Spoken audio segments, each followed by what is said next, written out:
The Royal Family, by those illustrious writers Edna Ferber and George S. Kaufman, is a barely disguised takeoff on the infamous Barrymores, especially John and Ethel. But why doesn't this play work better than it does, fashioned by writers renowned for plays, novels, and wit? It's hard to care for any of these characters in their 1920s world of glamour, jealousy, and misguided love affairs. There's nothing wrong with being shallow, I guess, but you'd still like to think that these people occasionally grapple with some sort of reality. Some of the concepts are dated, of course.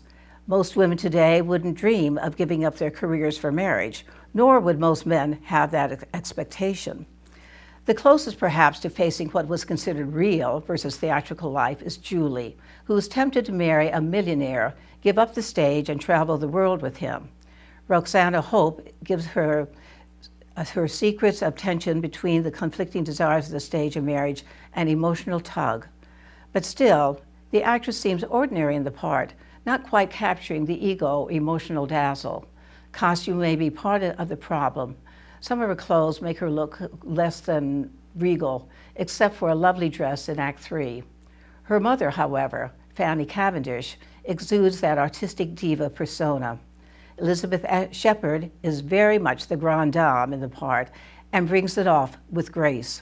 She's beautifully paired with Edmund Genest as Oscar Wolfe, an agent who is constantly inducing Julie and her daughter Gwen, Samantha Bruce, to return to the stage. When Genest reminisces about Fanny in her youth, he is almost in tears, as is the audience, with this touchingly rendered bit of nostalgia. Benjamin Sterling is a hoot as Tony Cavendish, loosely based on John Barrymore at the beginning of his Hollywood days. Even in this aborted version, you can see glimpses of the alcoholic he will eventually become. Sterling brings a raffish unpredictability to the part as he dashes up and down the stairs and eventually returns from wherever with a dog and tales of travel. Samantha Bruce is fetching as Gwen Cavendish, faced with a dilemma similar to Julie's. Should she marry and raise a family or pursue a promising acting career? She more or less decides to do both. Tug Rice plays Perry Stewart, her fiancé and future husband, who ultimately realizes that she'll never really give up the stage. Peter Boal, as Gil Marshall, is Julie's admirer, offering her riches and a life of leisure. Boal has an intriguing resemblance to John Hamm's portrayal of Don Draper in Mad Men. But all these characters are really held together with the glue of the maid and butler, Emma O'Donnell as Della and Patrick Toon as Joe. They are constantly called upon to perform Herculean tasks, from carrying the luggage up and down all those stairs to transporting a silver tea service from room to room at the whim of the Cavendish family. O'Donnell's droll expressions and constant need to serve this outlandish family are priceless. Toon perfectly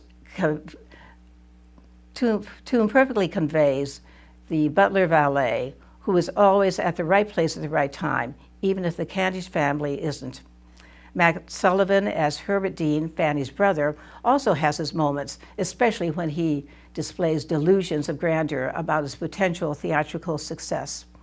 Allison Mackey plays his wife Kitty, constantly competing with the Cavendish daughters for the plum roles. Artistic director Bonnie Monty has certainly staged this production with flair, and despite the play's shortcomings, it's nice to have a hint of Noel Coward in the air. Charles Murdoch Lucas has designed a ravishing set with a sweeping staircase, cozy furnishings, and a hint of grandeur in the swank New York City apartment. The way the actors rush up and down those stairs is a wonder to behold.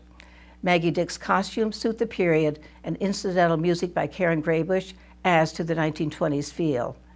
Rick Sordelay's fight directing brings considerable flair to the dueling scene between swashbuckling Tony and Ryan McCarthy as McDermott.